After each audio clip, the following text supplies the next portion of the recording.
ഇതിന്റെയൊക്കെ കളറ് കാണുമ്പോ കഴിക്കാൻ തോന്നുക. കഴിക്കണം. ദേ ഇതൊന്ന് ടേസ്റ്റ് ചെയ്തിട്ട് എരിവോ ഉപ്പോ കുറവുണ്ടെങ്കിൽ പറയണം.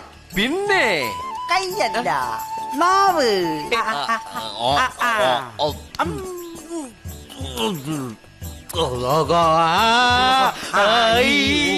അയ്യോ, എന്ത് പറ്റി? മലയാള അക്ഷരം പഠിക്കുന്നതാ. എരിവുണ്ടോ? നല്ല മധുരമുള്ള മുളകാ, കഴിച്ചോ. അയ്യോ കൊതിയൻ ആർത്തിയുണ്ട്.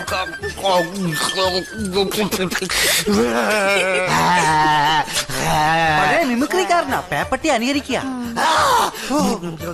എരിയുന്നുണ്ടാവും പാവം. എരിയണില്ല? എന്നാ ഞാൻ പോയി എരിവുള്ള കാന്താരി മുളക് അച്ചാർ എടുത്തോണ്ട് വരാമേ. നാരങ്ങ അച്ചാർ എടുക്കട്ടെ? അച്ചാറ് വായില് പല്ലിട്ടായിരുന്നെങ്കിൽ അടിച്ച് ഞാൻ പല്ല് ഭാഗം അച്ചാറുണ്ടാക്കിയേ. Old bag ഒപ്പിക്ക്.